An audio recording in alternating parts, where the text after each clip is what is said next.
Hi, and welcome to my presentation on culturally responsive choral curriculum. My name is Greg Monsma. I'm a graduate student at the Bellarmine University. This class is EDUG 644 online, and this is a presentation on what's called our ISM paper. Why is the music of the many diverse cultures in American schools so underrepresented in choral music curriculum? That's the question that I'm posing for my research today. The reason for this question is the intense evidence of hegemony within the choral curriculum in terms of repertoire selection by choral directors. Choral assessments are dominated by Western repertoire performances. The required list that organizations like KMEA ask teachers to choose from is also dominated by Western composers and music. Finally, ACDA, KMEA, MENC, and various other professional conferences have performances of primarily Western composers and music. While those musics are very significant, they by no means represent the globally diverse musics of the world.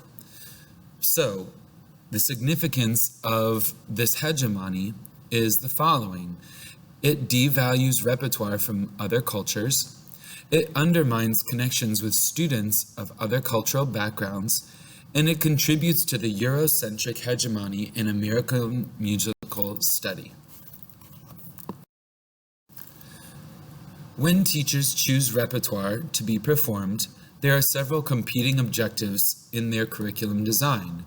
First, some teachers choose to look from an aesthetic standpoint when selecting repertoire.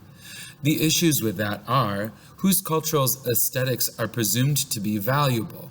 When we're thinking about a choral aesthetic, we are in our minds selecting what is valuable and what is not. Then, who sets the aesthetic standards on which we are measured? In many organizations, there are adjudicators who have their opinions on which aesthetic standards are presumed to be the most valuable. Finally, who is measuring our performance? Often, the adjudicators for festivals are white males and females, but from a pretty monocultural perspective. With a global representation standpoint when selecting choral repertoire, we have a more culture-focused viewpoint.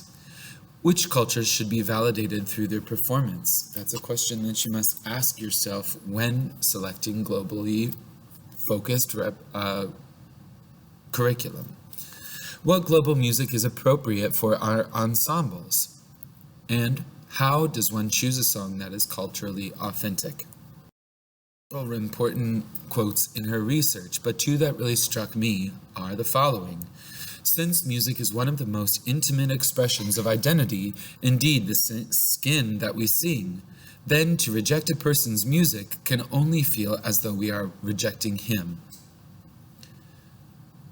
And then the other quote, it is contradictory to tout music's power as universal, but then rely heavily or solely on Western classical music in our teaching of the subject.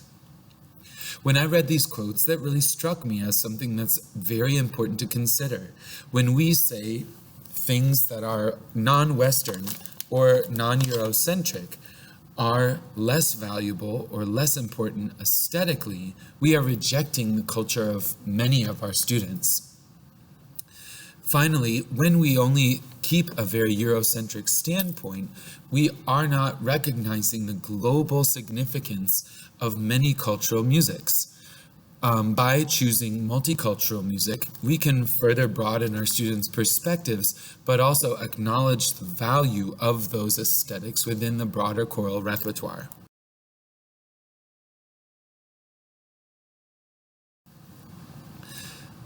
Our task as educators is to choose culturally responsive repertoire.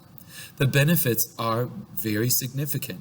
It builds rapport and credibility with students of many cultural backgrounds. It demonstrates a teacher's commitment to diversity. It allows students from cultures highlighted by music feel validated through the choral curriculum. It opens doors to highlight students' cultural backgrounds by translating, storytelling, and providing important cultural context to the music. And finally, it creates space for essential conversations about racism, sexism, colonialism, heterosexism, and bias in choosing culturally responsive repertoire. Many directors do not feel fully equipped to handle the music of hundreds of cultures. That is normal. The solution is research and seeking help can close the gap. Shying away from important music hides rich history from students. Another challenge is that directors may not fully know what cultures are represented in their ensembles. A solution is, at the opening of the school year, compose a short survey about students' cultural backgrounds. A challenge is that choirs are relatively homogeneous. We've researched in our class many examples of already segregated schools within the public school framework. There's all the more reason then to add new cultures to the classroom experience. By having a monocultural experience, even if the classroom is relatively homogeneous culturally, we expand and diversify the understanding of our students' learning. Directors may not know the languages and instruments or histories of the cultures, but the internet can be a huge help. Many cities also have community centers or colleges that could have resources available.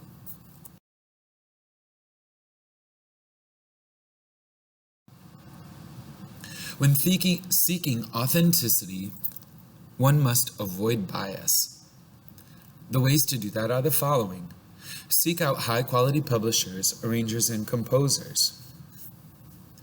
Teach students the culture and history surrounding the music so they can have a better broad perspective on why the composer chose the text and arranged it the way they did. Sing in the original language and seek native speakers for diction coaching. This will allow our students to be immersed in the culture rather than just saying this is what the song means and translating it into English. Use the timbres and instrumentation typical to the culture. We must not bring our Western aesthetic bias into the performance of culturally authentic music. Avoid music with stereotypes, including in the arrangement, that could come off as offensive. There are many stereotypes that exist in music that are repeated throughout the repertoire. Be careful about avoiding those. And finally, remember that validly representing a cultural group as closely as possible demonstrates you and your students' respect towards the culture and honors them. By bringing these compositions to life, we recognize the significance of the cultures associated with them. The research that has been done before. This list is a relatively comprehensive list of some of the most important research articles regarding this subject. Thank you very much for listening to my presentation today, and I hope that this information will be used for further research and further understanding in designing curriculums that are culturally significant.